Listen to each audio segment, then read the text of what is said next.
ఇస్కరేణువుని ఒక పాత్రను మాత్రమే నాతోనూ ఇక్కడ ఉన్న ప్రతి చెల్లితోనూ ప్రతి తల్లితో మాట్లాడమని తోటి దైవజను ఇప్పుడు దాకా నిలబెట్టి వాడుకున్న నీకు వందలు. అలాగే ఇక మీదట కూడా నీ చిత్తం జరిగించుకోమని ఇక్కడ యేసు పరిశుద్ధ నామములో అడుగుచున్నాను తండ్రి, amen amen. Hebrew chapter 10 verse 36. హెబ్రీయులకు రాసిన పత్రిక 10వ అధ్యాయము 36వ వచనం. హెబ్రీయులకు రాసిన పత్రిక 10వ అధ్యాయం 36వ వచనాన్ని మనం గమనిద్దాం. Hebrew chapter 10 verse 36. మీరు దేవుని చిత్తమును నెరవేర్చిన వారై వాగ్దానము పొందు నిమిత్తము మీకు ఓర్మి అవసరమై ఉన్నది. నెక్స్ట్ వన్ నాన్న 35 కూడా చదువునా చెల్లి. కాబట్టి మీ ధైర్యమును విడిచిపెట్టకుడి. హల్లెలూయా. ఈ రోజున పరిశుద్ధాత్మ దేవుడు మీకు చెప్పమన్నటువంటి మాటలు మీ ముందుకు నేను తీసుకొచ్చాను. హెబ్రీయులకు రాసిన పత్రిక 10వ అధ్యాయం 36వ వచనం మనం చూస్తే కనుక, మీరు దేవుని చిత్తము నెరవేర్చిన వారై మీరు ఒక వాగ్దానాన్ని పొందుకోవాలంటే కనుక మీకేం అవసరం అంటే ఒరిమి అవసరమైంది. ఏం అవసరమైంది? ఒరిమి అవసరమైంది. అయితే మన దేవుడు మనల్ని పట్టించుకుంటాడు. మళ్ళీ జాగ్రత్తగా వినండి. మన దేవుడు మనల్ని పట్టించుకుంటాడు, మనల్ని గైడ్ చేస్తాడు, మనకి భోజనం పెడతాడు, మనకి షెల్టర్ లేకపోతే షెల్టర్ ఇస్తాడు. మన దేవుడు మనకి ఏం కావాలో ప్రతిదీ ప్రొవైడ్ చేస్తాడు. అయితే మనం ఏం చేయాలంటే తెలుసా, మనము ఆయన దగ్గరికి వెళ్ళి ఆయనతో నడవాలి, ఆయనతో గడపాలి, ఆయన దగ్గర విజ్ఞాపన చేయాలి, ఆయన దగ్గర ప్రార్థన చేయాలి. హల్లెలూయా.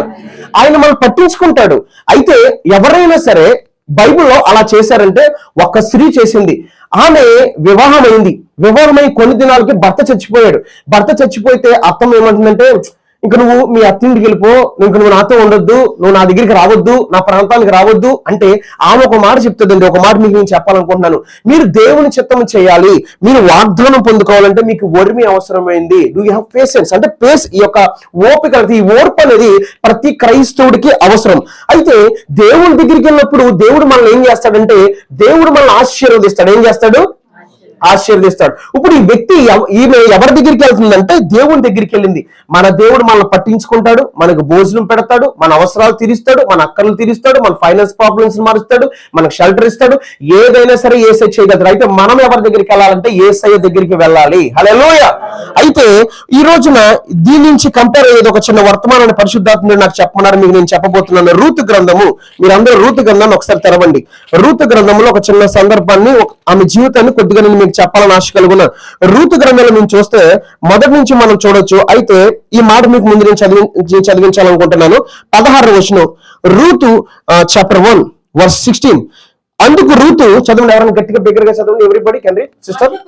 అందుకు రూతు, నా వెంబడి రావద్దనియు, నన్ను విడిచిపెట్టమనియు, నన్ను బ్రతిమాలకొనవద్దు, నీవు వెళ్ళి చోటికే నేను వస్తాను, నీవు నివసించు చోటనే నేను నివసించదను, నీ జనమే నా జనము, నీ దేవుడే నా దేవుడు. హల్లెలూయా.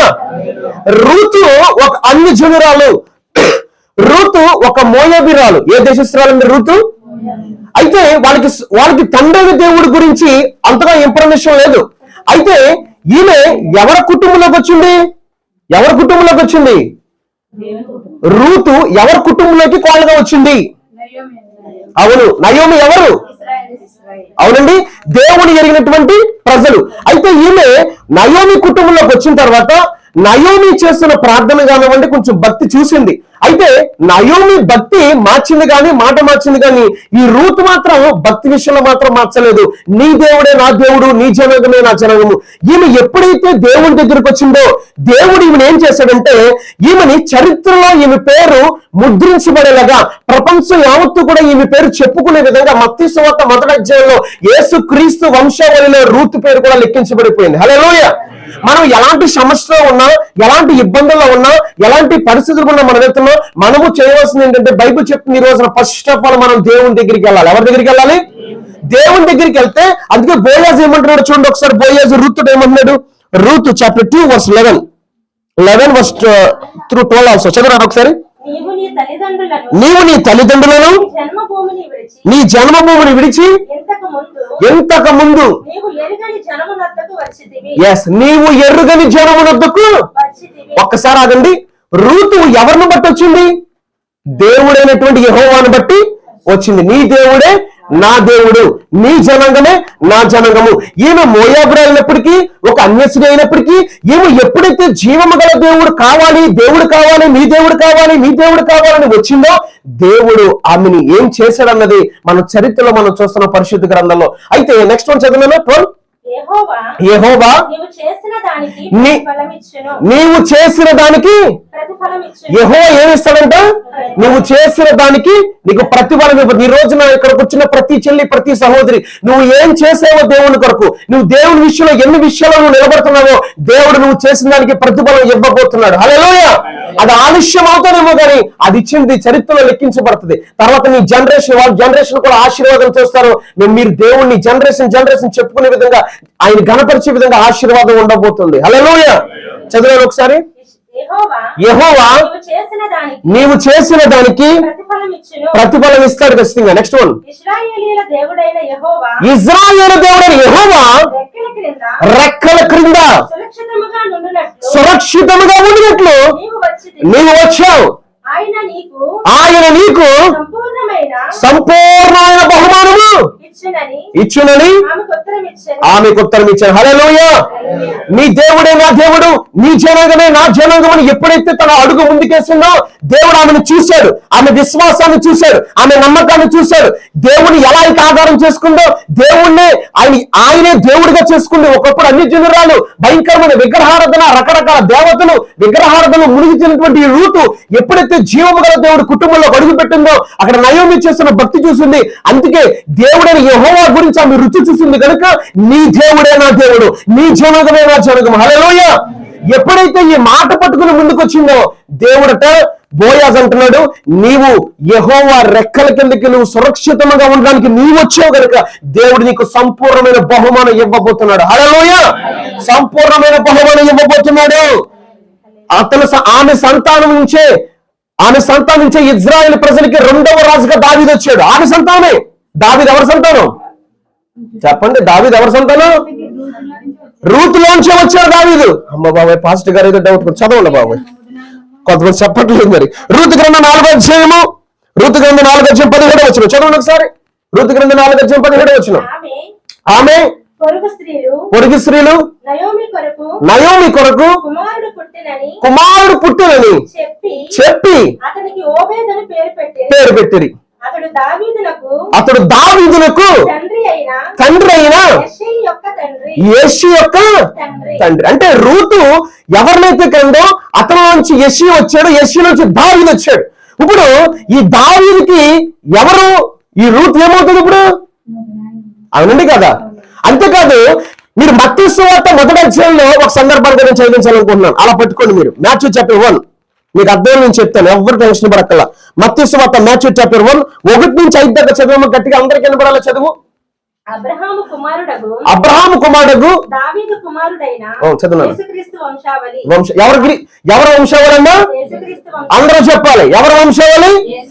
అక్కడ కిచెన్ లో ఉన్నవాళ్ళు అమ్మ చెప్పాలి గట్టిగా.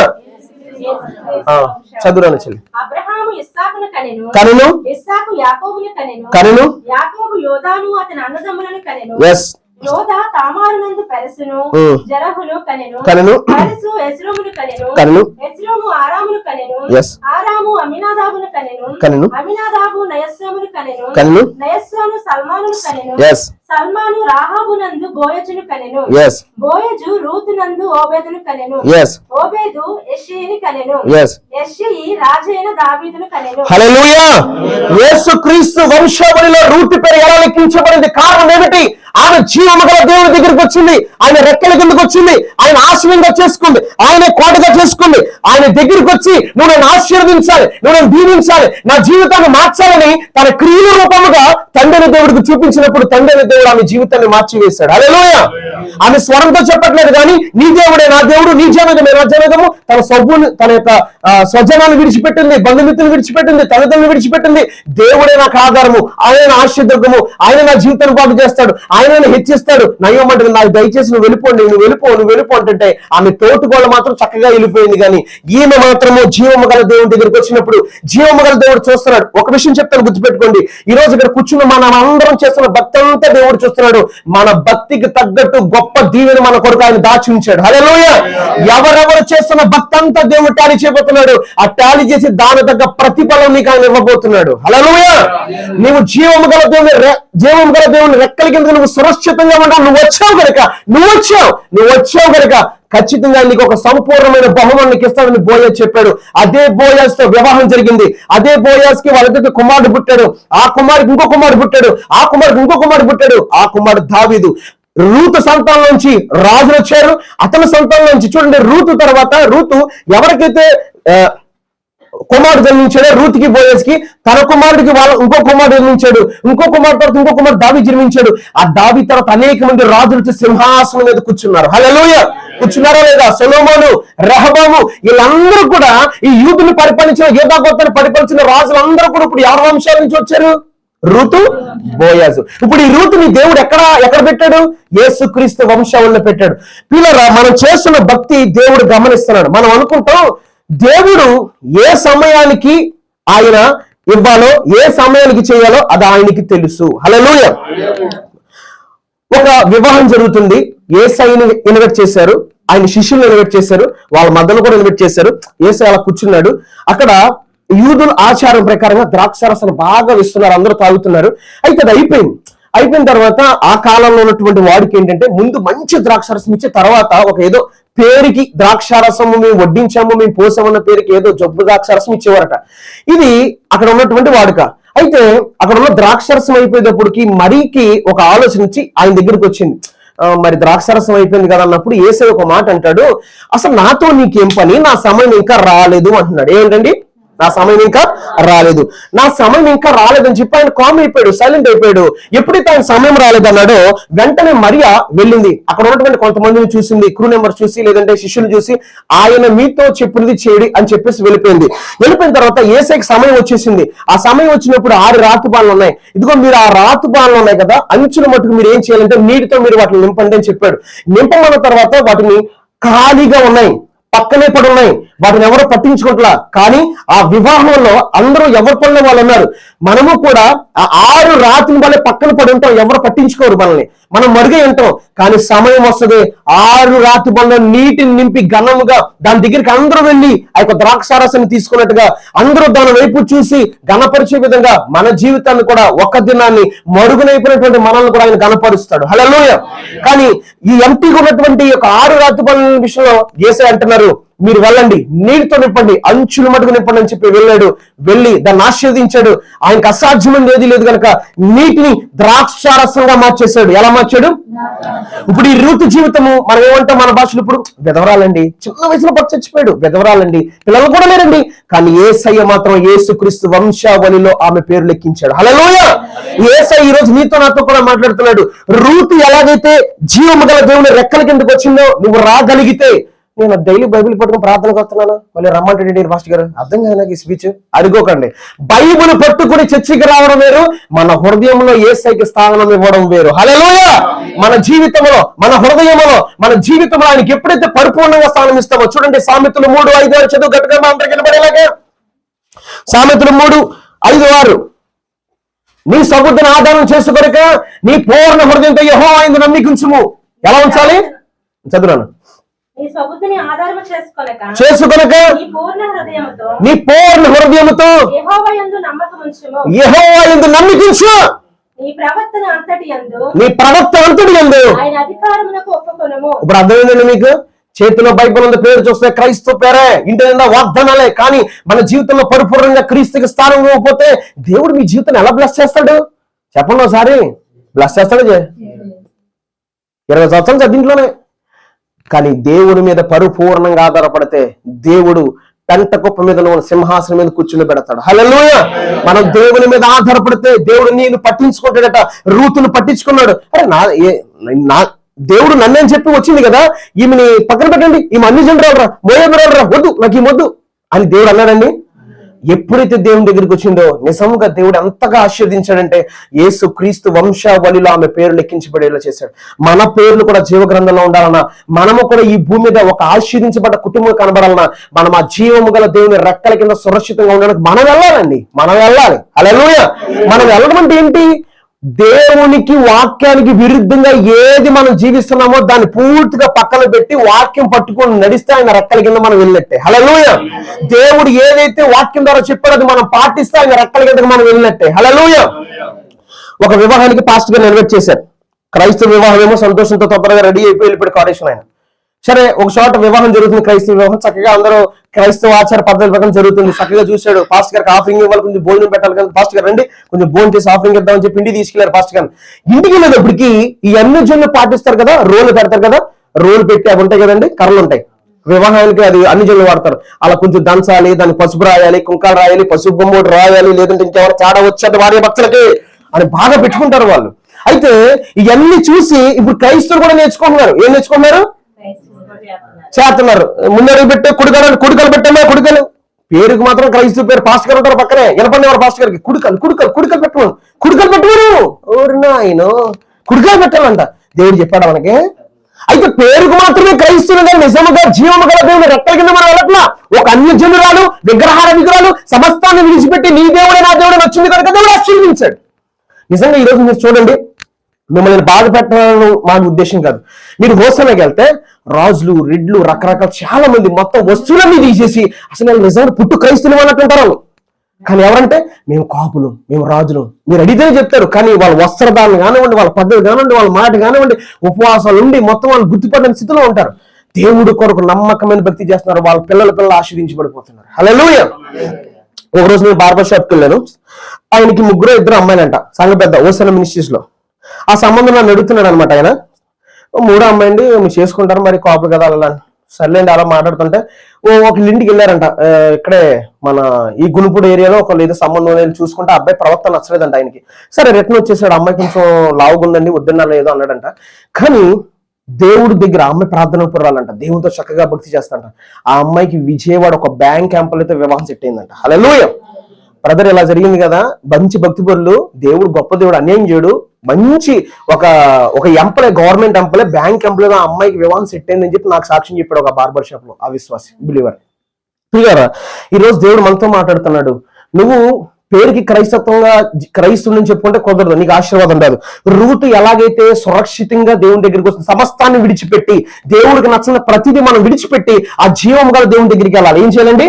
ఆ జీవం గల దేవుని దగ్గరికి వెళ్ళాలి. ఇంకా కొంతమంది ప్రభుని వెంబడిస్తారు ఉంటారు. ప్రభు వాక్యం తెలుసు అయినా సరే కొంతమంది ఇంకా మంగళవారాలు, లేదంటే అమావాస్యలు, లేదంటే శుక్రవారాలు రకరకాల ఆలోచనలు పెట్టుకుంటారు. అవేమీ అవసరం లేదు. మన దేవుడు మట్టితో చేసి మనకి జీవాత్మను ఊదాడు. మనం మట్టిలోంచి తీయబడ్డాం. మనకి ఆచరణ మనకు అవసరం లేదు. రూతు వలె సమస్తాన్ని విడిచిపెట్టి, లోక ఆశలు విడిచిపెట్టి, అన్యాచారాలు విడిచిపెట్టి జీవము గల దేవుని రెక్కల కిందకు వచ్చినప్పుడు దేవుడు అలా ఆశీర్వదించాడో మనము కూడా వాక్యానికి విరుద్ధమైన జీవితాన్ని విడిచిపెట్టి ప్రభు దగ్గరికి వస్తే ప్రభు మనల్ని ఆశీర్వదిస్తాడు. హల్లెలూయా. ఎంతమంది కావాలి అలాగా? ప్రభు నన్ను ఆశీర్వదించాలి. అయితే నీ జీవితం మీద పూర్తి అధికారం నువ్వు దేవునికి ఒప్పుకుంటావా? ఇప్పుడు దాకా నువ్వు ఒప్పుకోలేదు. చెప్పండి ఒకసారి, చదువు చెల్ల మాట, సామెతలు 5:6 నుంచి. ఆధారం చేసుకొనక నీ పూర్ణ హృదయముతో యెహోవా యందు నమ్మికించు. ఆయన ఏం చేయాలట? నమ్మికించాలి. నీ ప్రవక్త అంతటి యందు మీరు ఒప్పుకుంటారా? మీరు ఒప్పుకున్నారా? నేను ఒప్పుకున్నాను. ఎవరు ఒప్పుకున్నారండి? నేను ఒప్పుకున్నాను. నేను చెప్పగలను, బైబిల్ పట్టుకుని చెప్పి నేను ఒప్పుకున్నాను. మరి నీ ప్రవక్త అంత యందు దేవునికి అధికారం నువ్వు ఒప్పుకున్నావా? నువ్వు ఒప్పుకుంటే దేవుడిని బ్లెస్ చేస్తాడా చేయడా? మరి ఎందుకు బ్లెస్ చేయట్లేదు దేవుడు? మరి నువ్వు ఒప్పుకున్నావు అనేది ఒకసారి నువ్వు ఆలోచించాలి. చర్చకు వస్తాం, బైబిల్ పట్టుకుంటాం, క్రైస్తులుగా పిలబడతాం, కానీ మనకి దేవుడికి నచ్చని మనం పాటిస్తూ ఉంటాం. ఒక చిన్న అబద్ధం కానివ్వండి, చిన్న సీరియల్ కానివ్వండి, లోక సంబంధమైన ఏదో ఒక వీడియో చూడటం కానివ్వండి, ఏదైనా సరే అది మనల్ని ఏం చేస్తుంది? దేవుడిచ్చే ఆశీర్వాదాలకి దీవెలకి దూరంగా చేస్తుంది. నీకు తల మెరిసిపోదు తప్ప నీ చర్మం అంతా కూడా మార్పు చెందుతుంది, ముసలి రూపు వచ్చేస్తుంది తప్ప దేవుడు మాత్రం నేను ఆశీర్వదించడం. అర్థమైందే చెప్తున్నాను. అర్థమైందా లేదా? దేవుడికి యథార్థమైన భక్తి చేయకపోతే, బైబుల్ పట్టుకుని బైబుల్లో ఉన్నట్టు చేయకపోతే నీ తల మెరిసిపోతే, ముసలి రూపు వచ్చేస్తే జీవితం 90, 85 అయితే 100, 70, 60 వస్తాయి తప్ప నీ జీవితంలో దేవుని కార్యాలు మాత్రం జరగవు. కారణం ఏంటో తెలుసా? మనం దేవుని వాక్యానుసారంగా నడవకపోతే చాలా చాలా ప్రమాదం. హల్లెలూయా. మనము రూతు ఎలాగైతే జీవం గల దేవుని దగ్గరికి వచ్చింది కదా, జీవం గల దేవుని దగ్గరికి వచ్చిన తర్వాత దేవుడి దగ్గరికి ఎప్పుడైతే వచ్చిందో తన అత్తమ్మ నయోమి చెప్తుంది, నాకు సమీప బంధువుడు ఒకడున్నాడు బోయాజు, చాలా మంచోడు, అతని దగ్గరికి వెళ్ళాలని కొన్ని విషయాలు చెప్తారు. మీరు రూతు గ్రంథం మొత్తం ధ్యానించండి.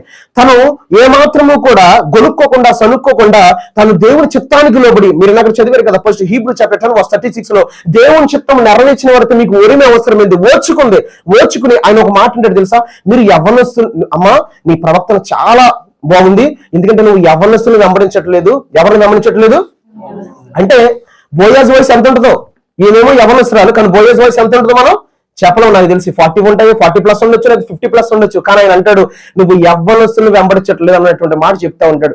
ఎందుకంటే దేవుని చిత్తానికి పరిపూర్ణంగా లోబడిన తర్వాత బోయాజు ఆమెను వివాహం చేసుకున్నాడు. బోయాజు తన భర్తగా రావడం అది దేవుని చిత్తమని ఆమె లోబడింది. ఎందుకంటే ఎప్పుడైతే నయోమి బోయాజు గురించి చెప్తుందో, దేవుని చిత్తాన్ని పరిపూర్ణంగా లోబడి వెళ్ళినప్పుడు బోయాజు ద్వారా రూతుని వీళ్ళిద్దరిని కూడా దేవుడు ఆశీర్వదించాడు. హల్లెలూయా. ఏం చేశాడు? వీళ్ళిద్దరిని. మనమైతే ఏం చేస్తాం, మొసలోడండి బాబు ఏం చేసుకుంటాం అంటారు. అవునండి కదా? చెప్పండి ఒకసారి. అవునండి కదా? పిల్లరా, మీరు చదివితే చాలా ఆశ్చర్యం అనిపిస్తూ ఉంటది. దేవుడి గ్రంథంలో దేవుడు రాయించిన ప్రతి మాట మనకు ఎందుకు రాశాడు దేవుడు? ఎందుకు రాశాడు చెప్పండి? అవునండి కదా? అందుకే మనం ఎట్టి పరిస్థితుల్లో కూడా దేవుని యొక్క వాక్యాన్ని మనము పని కట్టుకుని దేవుని వాక్యాన్ని పట్టుకుని మనం నడవాలి. హల్లెలూయా. అందుకనే దేవుని గ్రంథాన్ని ఒకసారి మీరు ధ్యానిస్తే కనుక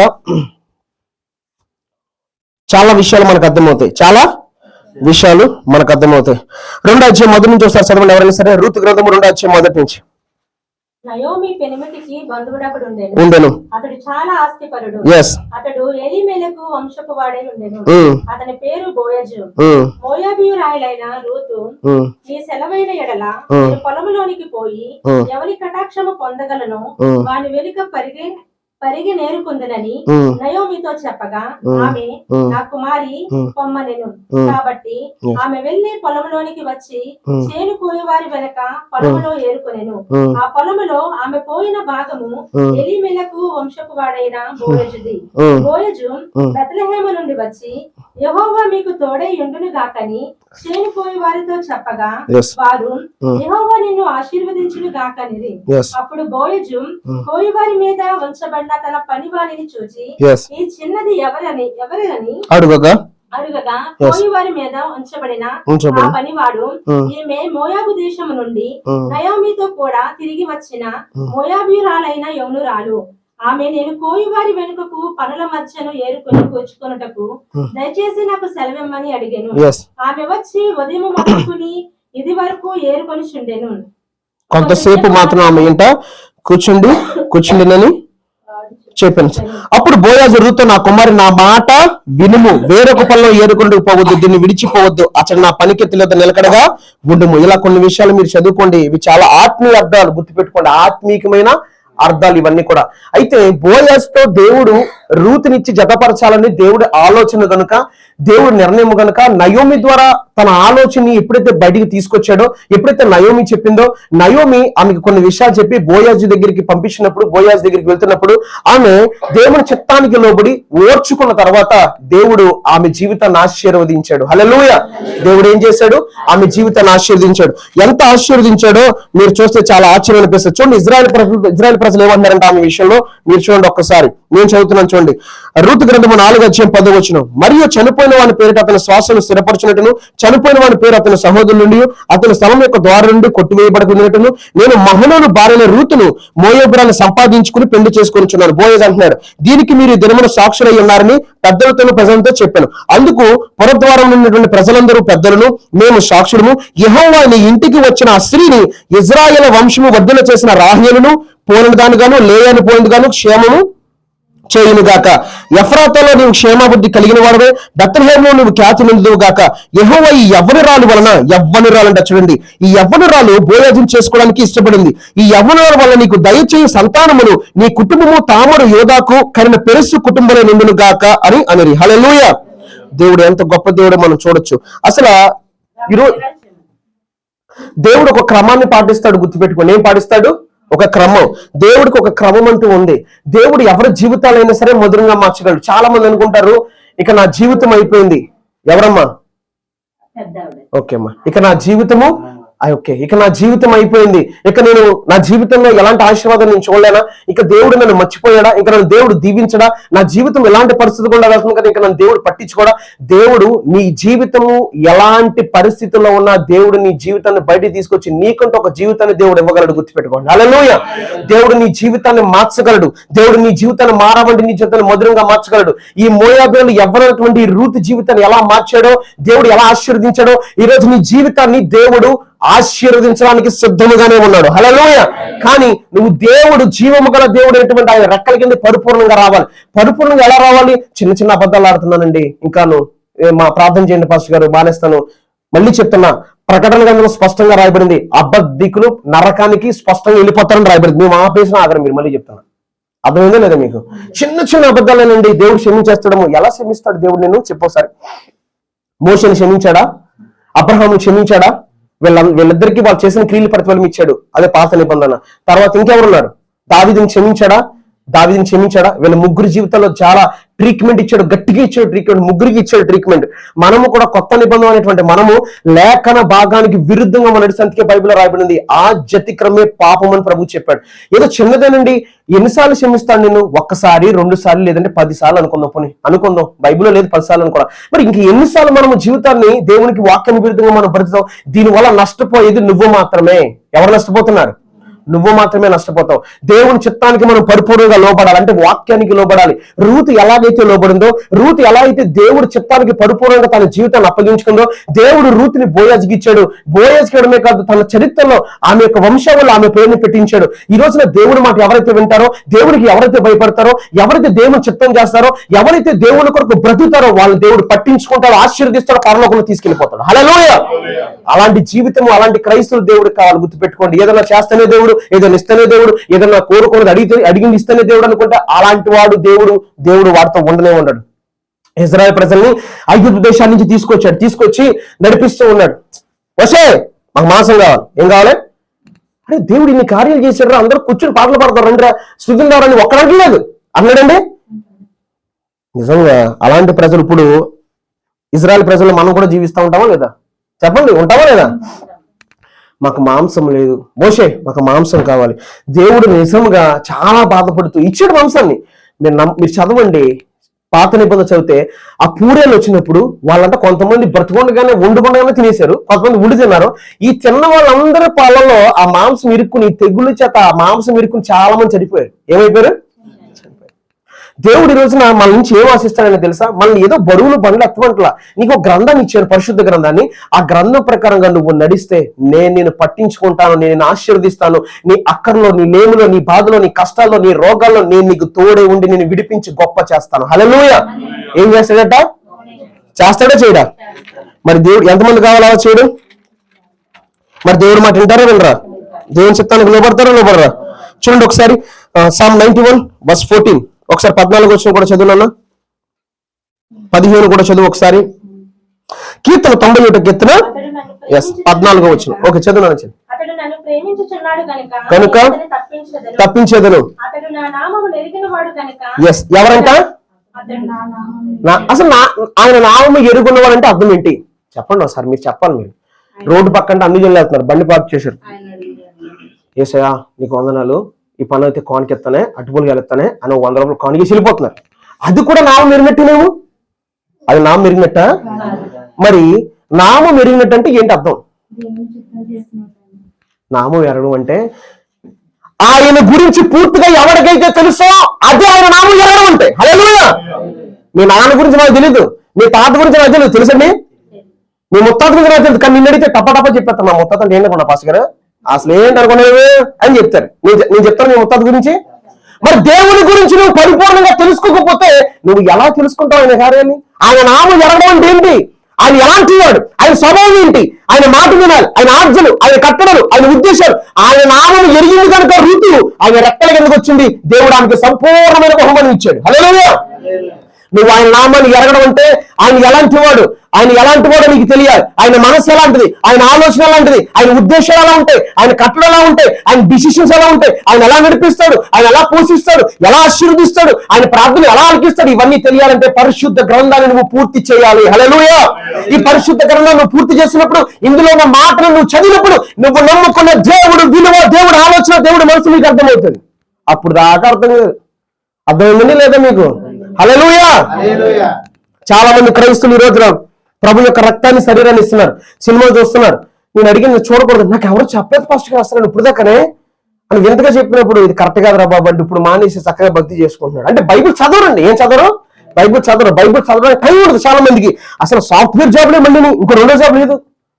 6 తినం సీపేరు తుడవాలయే, ఏం తుడవాలి? సీపేరు తుడవాలయే, అంట్లన్నీ కడుక్కోవాలయే, పిల్లల బట్టలు. అమ్మో పాస్టర్ గారు బైబిల్ చదవడం అంటే చాలా గగనంగా ఉంది, టైం ఉండలేదు. తినడానికి మాత్రం గంటన్నర కూర్చుని తిని కుక్కి గంటన్నర తింటాం. కానీ దేవుని గ్రంథాన్ని ధ్యానించే టైం ఉండలేదు కదా. నిజంగా నువ్వు దేవుని గ్రంథాన్ని ధ్యానిస్తే నీతో పాటు నీ పిల్లల్లో కూడా ఫలిస్తారు, లేదంటే నీతో పాటు నీ పిల్లలు కూడా నశించిపోతారు. జాగ్రత్త, ఏమైపోతారు? నశించిపోతారు. దేవుడి గ్రంథాన్ని నువ్వు ధ్యానించకపోతే దేవుడి గురించి నీకు తెలియదు. నువ్వు ధ్యానించట్లేదు కనుక నీకు తెలియదు కనుక నువ్వు ఎలా బ్రతకాలో నీకు తెలియదు కనుక నీ పిల్లలు కూడా నువ్వు ఎలా బ్రతకాలో, ఎలా జీవించాలో నువ్వు చెప్పు.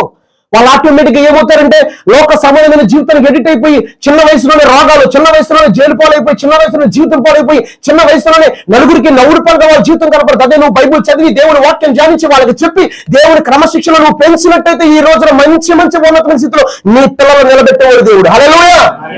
దేవునికి స్తోత్రం కలుగునుగాక. హల్లెలూయా. చదువు ఇప్పుడు చదువు 14 చదువు మళ్ళీ. అతడు నన్ను ప్రేమించుచున్నాడు గనుక నేను అతన్ని తప్పిస్తాడు. Next one. అతడు నా నామము ఎరిగిన వాడు కనుక నేను అతన్ని గణపరిచెదను. ఏం చేస్తాడంట? దేవుడు గణపరచడం అంటే ఏంటి? నన్ను గణపరచువారిని. మన నామం ఎరిగిన దేవుడు నామం ఏం ఎరిగావు నువ్వు? ఈ రోజున అన్ని జనులు వచ్చి బైబిల్ పట్టుకుని టప్ప వాక్యాలు చెప్తున్నారు, వీధి సవాలు చేస్తున్నారు. నువ్వు నీ దేవుని గురించి, నువ్వు నమ్ముకున్న దేవుడి గురించి నువ్వేం చెప్పు? ఎంతమంది చెప్పు? చెప్పండి. ఈ రోజున నువ్వు బైబిల్ ఎన్నిసార్లు పూర్తి చేసావు? నువ్వు నమ్ముకున్న దేవుడు గురించి నువ్వు ఏం నేర్చుకున్నావు? నువ్వు ఇతరులకు ఏం చెప్పావు? అప్పు ఎలా చేయాలో నేర్పించాను ఫస్ట్ గారు. చెప్పండి. ఇవన్నీ నేర్పిస్తారు ఈ రోజున, అవునండి కదా? భర్త తిడితే నువ్వు ఎలా చేయాలి, నువ్వు ఎలా రియాక్ట్ అవ్వాలి, నువ్వు ఎలా తిరగబడాలి, నువ్వు ఎలా కోపడాలి, ఇవి నేర్పిస్తారు కొంతమంది ఈ రోజున. పిల్లరా, జీవితాలు ఎందుకు పాడైపోతారో తెలుసా? ఒకరోజు ఒక మంచి దైవజనులు ఒక వివాహం చేయడానికి వెళ్ళారు. నిజంగా జరిగింది. మళ్ళీ పాస్టర్ గారు ఉత్తుగా చెప్తున్నాను కాదు కదా, నిజమే. వెళ్తే ఆ అమ్మాయి అబ్బాయిని జతపరిచారు, వివాహం అయిపోయింది. అయితే మరి ఆ తల్లిదండ్రుల పెంపకం ఏమోనండి, మొత్తం 6 నెలల్లో 3 నెలల్లో కాపురం చేసింది. ఇక నాకు వద్దు అంటుందండి. ఏమంటుంది? నాకు వద్దు, ఈయన విడాకులు, డైవర్స్ కావాలి, ఇచ్చేశారు. మళ్ళీ పాస్టర్ గారి దగ్గరికి ఈ అమ్మగారు నాన్నగారు వచ్చారంటే, వచ్చి పాస్టర్ గారు సూర్యాస్తం అయ్యేటప్పుడు మనం వివాహం చేసాం కనుక ఇది ఎలా అయిపోయింది, ఈ పొట్టు సూర్యుడు అలా ఉదయించేటప్పుడు మనం ఇద్దరు చెప్పబడిచేద్దాం, రెండో వివాహం, అసలు ఇద్దరు అసలు కరెక్ట్ గా ఉంటారంట అని పాస్టర్ గారు ఐడియా ఇస్తారంట. అరే, సూర్య అస్తమైనప్పుడు చేస్తే ఒకలాగా ఉంటుంది, సూర్యాస్తం వచ్చినప్పుడు చేస్తే ఒకలాగా ఉంటది అని ఈరోజు వాళ్ళు నేర్చుకుని పాస్టర్ గారు చెప్పి అన్నారండి. పాస్టర్ గారు వద్దండి, నా మాట నన్ను వద్దు. లేదు పాస్టర్ గారు మీరు ఏమనుకోద్దు, అసలు మా పిల్ల జీవితం వాళ్ళు కాదు కూడదండి, సరే అని చెప్పి మొత్తం మీద వివాహం చేశారు. అప్పుడు మరి 6 నెలలు, 2 నెలలు, 3 నెలలు, ఇప్పుడైతే 15 రోజులే అయ్యే డైవర్స్. మళ్ళీ వచ్చారండి 3వ సారి. పాస్టర్ గారు ఇంకో సంబంధం చూడండి అన్నారంట. పాస్టర్ గారు సంబంధం కాదు కానీ ముందు మీ అమ్మాయి బిహేవియర్ మార్చుకోండి, మీరు మారండి, మీరు చెప్పండి అని అన్నారంట. హల్లెలూయా. క్లియరా? మన జీవితాలు పతనం అయిపోతున్నాయి. చాలా మంది జీవితాలు చాలా నవ్వుల పాలైపోతున్నాయి, చాలా భయంకరమైన స్థితికి వెళ్ళిపోతున్నాయి. కడుపు నిండా అన్నం తింటున్నాం కానీ సంతోషం లేదు. ఉందండి, కడుపు నిండా అన్నం తింటున్నాం కానీ సంతోషం లేదు, ఆనందం లేదు. ఎంతసేపు కూడా భయంకరమైన స్థితిలో మనం ఇబ్బందులు పడుతున్నాం. నిజంగా దేవుడు చెప్పాడు, దివారాత్రులు ఈ గంధాన్ని ధ్యానిస్తే ఆకు వాడక తన కాలం ముందు ఫలమిచ్చే చెట్టు వలె ఉండబోతున్నారు. నువ్వు చేసేదంతా సఫలమైపోద్ది. హల్లెలూయా. నువ్వు చేసేదంతా సఫలమైపోద్ది. నువ్వు పరిగెట్టక్కర్లేదు. బెంగళూరు వెళ్తాను, ముంబై వెళ్తాను, చెన్నై వెళ్తాను, వైజాగ్ వెళ్తాను, ఎవరో ప్రవచిస్తున్నా లేదంటే అదో ఇదో కాదు. నువ్వు ఉన్న చోట నువ్వు వాక్యసంగా జీవిస్తే దేవుని సన్నిధి, దేవుని ఆత్మ దిగొస్తుంది. హల్లెలూయా. దేవుడి కార్యం లెటర్ గా నీ ద్వారా చేస్తాడు, నీ జీవితంలో చేస్తాడు. హల్లెలూయా. ఒకసారి నేను అనుకున్నాను, మా అమ్మగారు తిడుతుంటే ఇంటికి వచ్చింది ప్రభా, బ్యాగ్ తీసాను, హోసల్లోకి వెళ్ళిపోతాను, అంతే ఏసు రక్తం జీవనం దిగిపోయిన వెళ్ళిపోతాను, రెడీ అయిపోతాను. అంటే హోసల్ పాస్టర్లో కలిసిపోతాను. ఇంకా పరిశుద్ధాత్మ నాతో ఎక్కడికి వెళ్తున్నావు? హోసల్లోకి వెళ్ళిపోతాను. ఎనకరా అని దేవుని చెప్తాను. నేను లోబడినప్పుడు, దేవుని మాటకు లోబడినప్పుడు ఇప్పుడు ఈ రోజు మీకు ఎదురు నేను నిలబడ్డాను. హల్లెలూయా. దేవుడికి మనము ఆయన నామం ఎరుగుండడం అంటే ఆయన ఆలోచన, ఆయన ఉద్దేశంలో మనం చేయగలగాలండి. నామం ఎరిగానని చెప్పుకోవడం కాదు. నామం ఎరగడం కాదు, ఆ నామంలో ఉన్న శక్తి కనుక నువ్వు రుచి చూడకపోతే నీ జీవితం అంతా వృధా. మళ్ళీ చెప్తున్నా, ఆయన నామంలో ఉన్న శక్తి నువ్వు రుచి చూడకపోతే నీ జీవితం అంతా వృధా. నెక్స్ట్ చదివేనా? అతడు నాకు మొర్ర పెట్టగా అంటే వాక్యం నమ్మదగిందా కదా? ఇస్తాడే కూడా, ఇస్తాడే కూడా. మీరు చెప్పండి, ఇస్తాడే కూడా. ఒకసారి మాట్లాడుకున్నా, లోపల ఎవరు అలా చెప్తుంది? కాలు వెళ్ళాను నేను, మీటింగ్ కాలు వెళ్ళాను. వెళ్తే వాళ్ళ పెద్దమ్మ, పాస్టర్ గారు వాళ్ళ పెద్దమ్మ వచ్చి, డాడీ నాకు పూరి కావాలి అన్నాడు. ఆయన దగ్గర 10 రూపాయలు ఉన్నాయంటే ఎంత ఉన్నాయి? నిజంగా జరిగింది ఇది. అప్పుడు 10 రూపాయలు ఉంటే ఈయన అన్నాడట, డబ్బులు సరిపో కదా అమ్మా, ఏసైని అడుగు, ఏసై ఇస్తాడు అన్నాడు. డాడీ ఏసీ ఎలా ఇస్తాడు అని అన్నాడు అమ్మాయి. అప్పుడు అంత విశ్వాసం ఉంది కదా పిల్లలకి, పాస్టర్ గారు అమ్మాయికి. లేదమ్మా ఏసీ ఇస్తాను అడుగు అంటే, అప్పుడు ఈయన దగ్గర డబ్బులు లేవు కనుక 10 రూపాయలు ఉన్నాయి కనుక కాబట్టి నోక్ గారు ఉన్నారు, దేవుడి సాక్షి మాకు, ఇది నిజమైన సాక్ష్యం, ఆయన కూడా ఉన్నాడు అక్కడ. అయితే ఈయన అలా కూర్చున్నాడు. కాసేపు అయిపోయింది, ఆ అమ్మాయి చెప్పాడు, నువ్వు ఏసీ మీద ఆధారపడు, నువ్వు ఏసీ అడుగు, ఏసీ ఇస్తాను నీకని చెప్పాడు. డబ్బులు లేవు కదా మరి ఆ నాన్నగారి దగ్గర. కాసేపు ఒక విశ్వాసం కొంతమంది వచ్చారంట పాస్టర్ గారు. చూడండి, పాస్టర్ గారు అలా ఉన్నారంట, బాగా పాస్టర్ గారు టిఫిన్ తెచ్చాను తిన్నాడు. సరే ఈయన అన్నాడట, ఏం తెచ్చారు అంటే, పాస్టర్ గారు 2 పూరి తెచ్చారని అన్నాడట. హల్లెలూయా. నిజంగా నువ్వు మొర్ర పెడితే ఆయన ఏం చేస్తాడట? ఉత్తరం ఇచ్చాడా లేదా? పూరి. నిజంగా ఆ అమ్మాయి తిని ఉంటది. ఈ రోజున నిజంగా చెప్తున్నా, దేవుని కార్యాలు నా జీవితంలో కూడా జరిగింది. చెప్పమంటారా వద్దంటారా? బైబుల్ ఉంది, ప్రభు సాక్షి, కల్పించి చెప్పట్లేదు, నిజంగా జరిగిందండి. మా తల్లిదండ్రులు మార్చబల్లా. ఆకలేస్తుంది, మందులు కూర్చున్న రూపాయలు తెచ్చిన, ప్రభా నాకు ఆకలేస్తుంది ప్రభా, ఎలాగైనా ఆకలేస్తుంది ప్రభా, ఇలా ఆకలేస్తుంది ప్రభా, బయటికి రా అన్నారు. బయటికి వచ్చాను. ఇంకా ఎదరకనాడు అన్నారు, ఎదరక నడిచాను. కలిగిద్ది జేమ్స్ తెలుసు కదా మీకు, జేమ్స్ వచ్చాడు, మీటింగ్ పెట్టాడు ఇక్కడ, గుర్తుందా? అప్పుడు కరెక్ట్గా రోడ్డు చూశాడు. ఆ కుమార్ గారు అన్నాడు, ఎందుకంటే మీటింగ్కి మేము కొంచెం కలిసి పనిచేసి ఇక్కడ మీటింగ్ పెడుతున్నాం అంటే పొలం బిడ్డలు వేసడం కొంచెం తిరిగాను ఇంకా ఆ పనిలో. అయితే టీ తాగుతారా అన్నాడు. నేను ఆయన అడిగానా? నేను ఎవరిని అడిగాను? టీ తాగుతారంటే పక్కనే ఉంది టీ స్టాప్, రోడ్డు పక్కనే. సరే బండి ఎక్కండి అన్నాడు. నేను ప్రభుని అడిగాను. శ్రీదేవి హోటల్ ఉంటుంది కదా చార్మినార్ ఎదురు కూడా, అక్కడ తీసుకెళ్ళిపోయాడు. బండి పాక్ చేస్తాడు. ఏంటి ప్రభు నువ్వు లోపలికి వెళ్ళావు అని దేవుని ఆత్మ నాకు గద్దిస్తుంటే లోపలికి వెళ్ళి కూర్చుంటే సింగిల్ పూరి సింగిల్ ఆవిడ ఆర్డర్ ఇచ్చాడు. తింటా కూర్చున్నాను. లోపల అనుకున్నా, ప్రభు సింగిల్ పూరి నాకు ఆకలి తీరదు కదా. ప్రభు అంటున్నాడు, నిజంగా పరిశుద్ధాత్ముడికి నేను చెప్పినప్పుడు వెంటనే నేను అతను అడగలేదండి, ఫస్ట్ టైం అడగలేదు, సెకండ్ టైం అడగల. ఆయన మళ్ళీ అక్కడ వెయిట్ అని కాగేశాడు. పదలా సింగిల్ ఆవిడ తీసురా, ఎవరికన్నా నీకే తమ్ముడు అన్నాడు. అది కూడా తినేసి కాఫీ కూడా టీ కూడా తాగేసి తీసుకొచ్చి చర్చి కూడా దింపేసి వెళ్ళిపోయాడు. హల్లెలూయా. నేను ఎవరిని అడిగా? నన్ను ఎవరు పెట్టారు? దేవునికి స్తోత్రం కలుగును. హల్లెలూయా. నిజంగా మనం అడిగినప్పుడు ఆయన ఉత్తరం ఇవ్వాలంటే మనం ఆయన చెప్పినట్టు జీవిస్తానన్నా నిజంగా నేనే అప్పుడు నాకు 24, 25 ఉంటాయి, నాకు తెలిసి 25, 26. దేవుడు అనేక కార్యాలు నేను చూశాను. మీకు నేను అదే చెప్తున్నాను, దేవుణ్ణి పరిపూర్ణంగా వెంబడించండి. మీరు ఆయన రెక్కల కిందకి రండి. నా తల్లిదండ్రులు ఇక్కడ కూర్చున్నారు, వాళ్ళు ఎన్నో చేయాలనుకున్నా నా జీవితంలో, కానీ దేవుని రెక్కల కిందకి నేను వచ్చిన తర్వాత దేవుడే నన్ను ఆశీర్వదించాడు. ఆశీర్వాదాలు కూడా దేవుడు నడిపిస్తున్నాడు. నాతో పాటు నా తల్లిదండ్రులు కూడా లాగి నా వెనకాల నడిపిస్తున్నాడు. హల్లెలూయా. ఈ రోజున నువ్వు గుర్తుపెట్టుకో, జీవం గల దేవుని రెక్కల కిందకి వస్తావా? జీవం గల దేవునికి రెక్కల కిందకి వస్తావా? ఆచారాలు మీకెందుకు? చిన్న చిన్న ఆచారాలు ఎవరో పాటించకూడదు. మా ఇంట్లో ఎలా ఉండేదంటే, మంగళ షాప్కి వెళ్తే మంగళూరు దగ్గరికి వెళ్ళి బయట లోపల రావద్దని బయట పెట్టేవారు, లోపల తెచ్చేవారు కదా మమ్మల్ని. అంత భయంకరంగా ఉండే. మా అమ్మాయి ఎక్కడ అడగండి, మంగళ షాప్కి వెళ్ళి మంగళూరు బయట అనివారు. మమ్మల్ని ఎలా పిలిచేవారు. మేమంతా ఫ్రెష్ అప్ అయిపోయిన తప్పుడు మా ఇంట్లోకి ఎంట్రీ అనమాట. పిల్లలు ఇంత భయంకరమైన ఆచారాలు పాటిస్తున్నారు. అయితే ఈ రోజున అందులో కొన్ని నచ్చినవి ఎవరు తీసుకుంటున్నారు అంటే క్రైస్తవులు తీసుకుంటున్నారు. అందుకే దేవుని కార్యాలు జరగట్లా. అందుకే క్రైస్తవ కుటుంబంలో చాలా మంది రోగులైపోయి బెడ్ల మీద పడుకుంటున్నారు. ఏమైపోయారు? వాస్తవమా కాదా? రోగులైపోయి, తాగుబోతులైపోయి, తిరిగిపోతులైపోయి, వ్యభిచారం అయిపోయి, హెచ్ఐవీలు వచ్చేసి మంచాల నిండా పడుకుంటున్నారు. మరి ఈ క్రైస్తవులే కదా, ఎందుకు ఇంత భయంకరమైన స్థితి వాళ్ళకి వస్తుంది? దేవుని వాక్యానికి విరుద్ధంగా బ్రతుకుతున్నారు కనుక వాళ్ళకి కర్సస్ వస్తున్నాయి, శాపాలు వచ్చేస్తున్నాయి. ఈ రోజున నువ్వు దేవుని రెక్కల కిందకి సంపూర్ణంగా నువ్వు వస్తేనే దేవుడు నిన్ను ఆశీర్వదించబోతున్నాడు. హల్లెలూయా. నువ్వు ఇచ్చే ఆఫరింగ్ కావాల్సింది, నువ్వు ఇచ్చే 100, 1000 ఇవడి కావాల్సింది. దేవుడికి కావాల్సింది నువ్వే, నీ హృదయంలో స్థానం కావాలి. హల్లెలూయా. దేవుడు నువ్వు నశించిపోవడం ఇష్టం లేదు. నీ ధనం పరలోకం రాదు, నువ్వు ఇచ్చే కానుకలు పరలోకం రావు. అవన్నీ సెకండ్ వన్. ముందు దేవుడికి ఎవరు కావాలంటే నశించిపోయేవారు కావాలి ఆయనకి. హల్లెలూయా.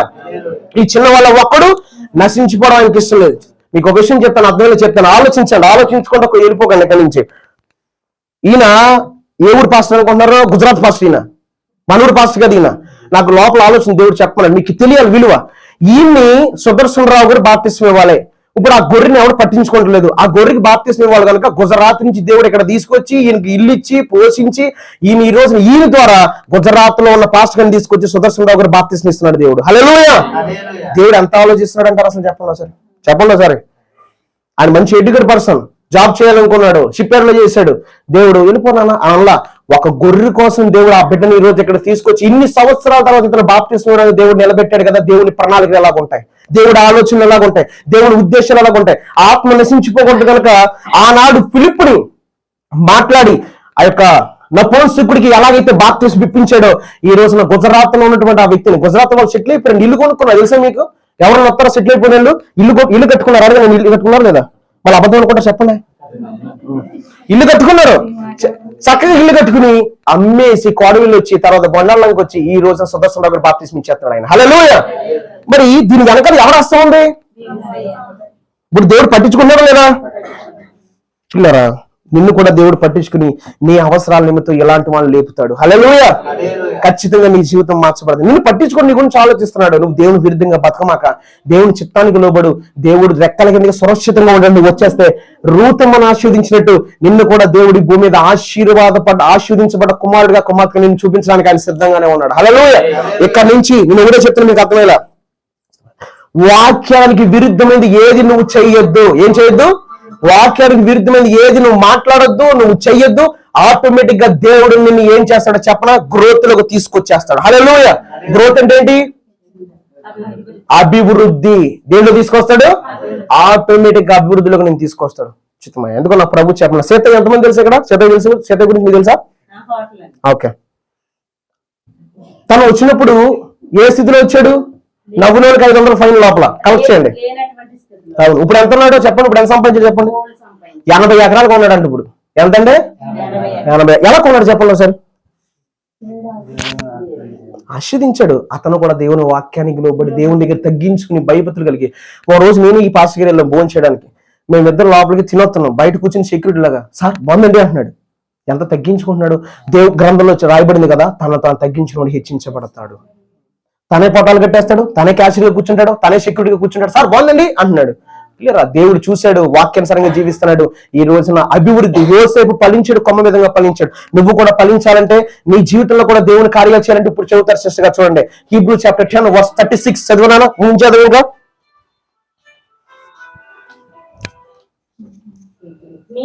మీరు దేవుని చిత్తము నెరవేర్చిన వారే వాగ్దానము పొందు నిమిత్తము మీకు ఓరిమి అవసరమై ఉన్నది.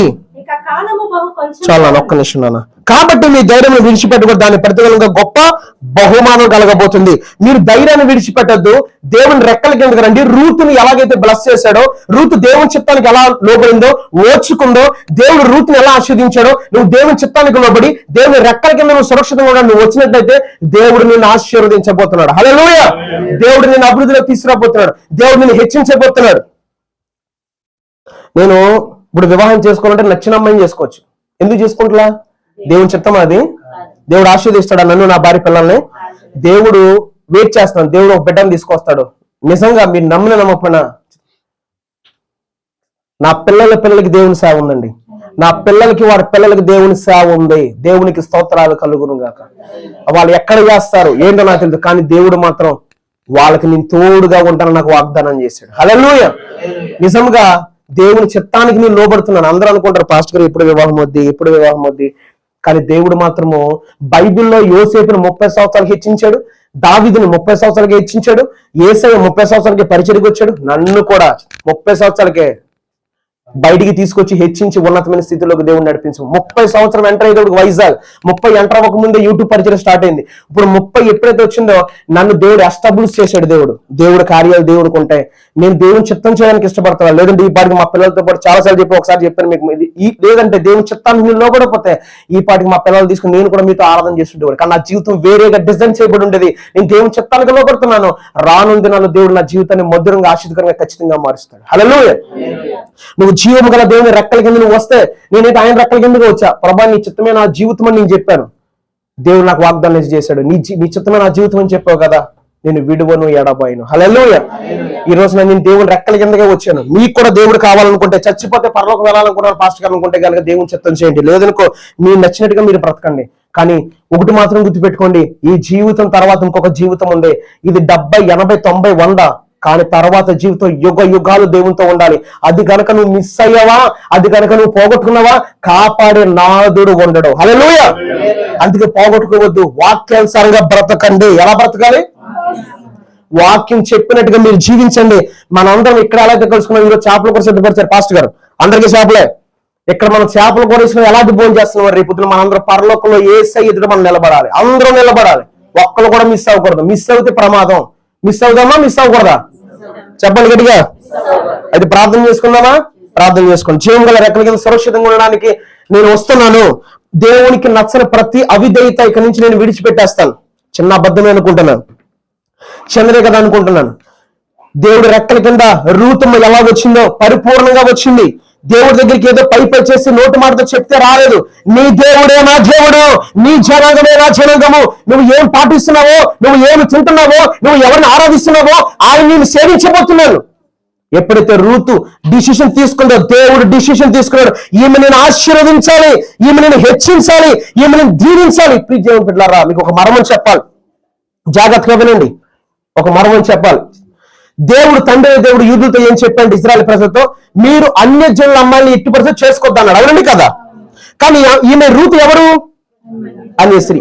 నయోమి కరువు వచ్చిందని చెప్పి బెత్లెహేము నుంచి వెళ్ళిపోయింది. మోయాబు దేశంలో ఉన్నటువంటి ఆ స్త్రీల్ని కోడగా చేసుకుంది. భర్త చచ్చిపోయాడు, ఇద్దరు కొడుకులు చచ్చిపోయారు.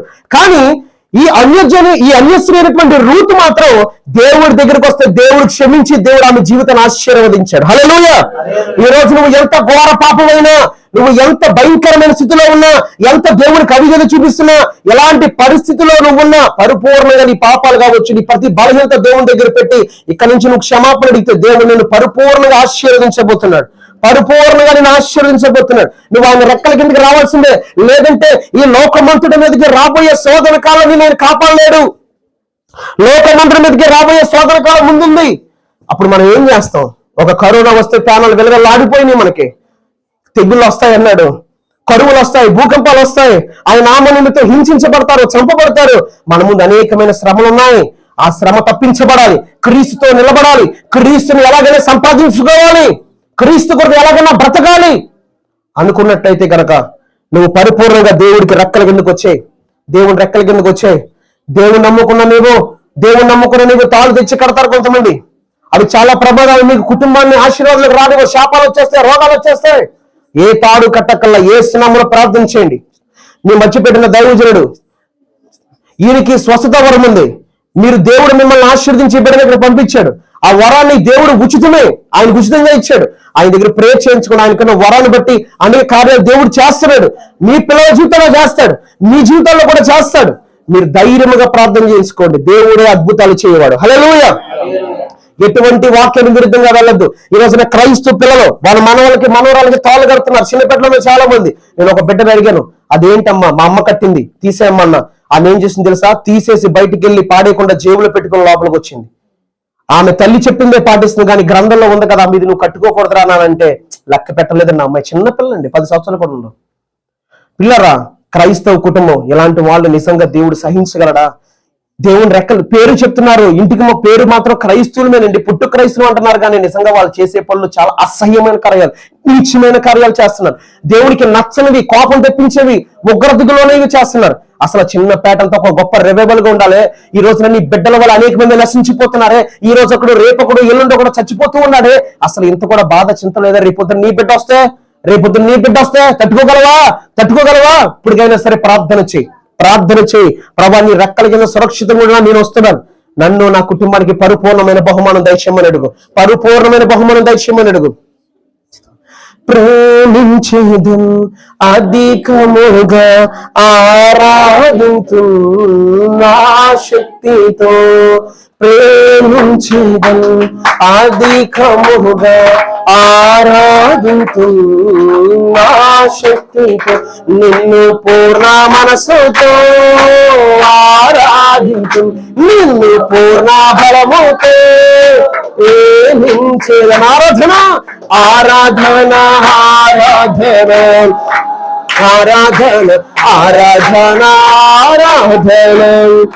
ఆరాధన ఆరాధన ఆరాధన ఆరాధన ఆరాధన ఆరాధన ఎల్రోయి ఎల్రోయి నన్ను చూచావే ఎల్రోయి ఎల్రోయి నన్ను చూచావే వందనమయ్య వందనమయ్య నన్ను చూచావే వందనమయ్య నన్ను చూచావే వందనమయ్య నిన్ను పూర్ణ మనసుతో ఆరాధించు నిన్ను పూర్ణ బలముతో ఆరాధన పూర్ణ మనసుతో ఆరాధించు నిన్ను పూర్ణ బలముతో ఆరాధన ఆరాధన ఆరాధన ఆరాధన ఆరాధన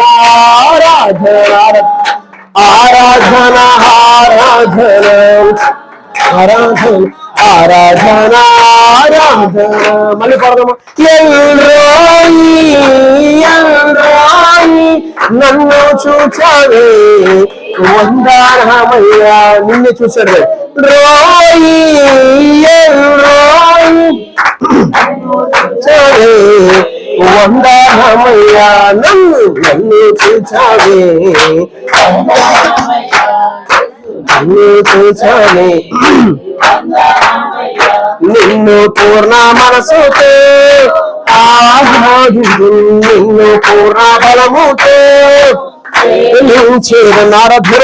ఆరాధన ఆరాధన ఆరాధన ఆరాధన ఆరాధన ఆరాధన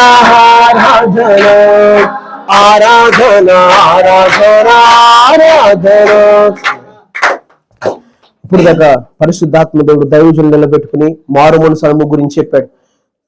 ఇవన్నీ మీకు అవసరం గనక ఈ రోజున సుదర్శన్ రావు గారు దేవుడు మహాకృపను రక్షించబడుతున్నాడు.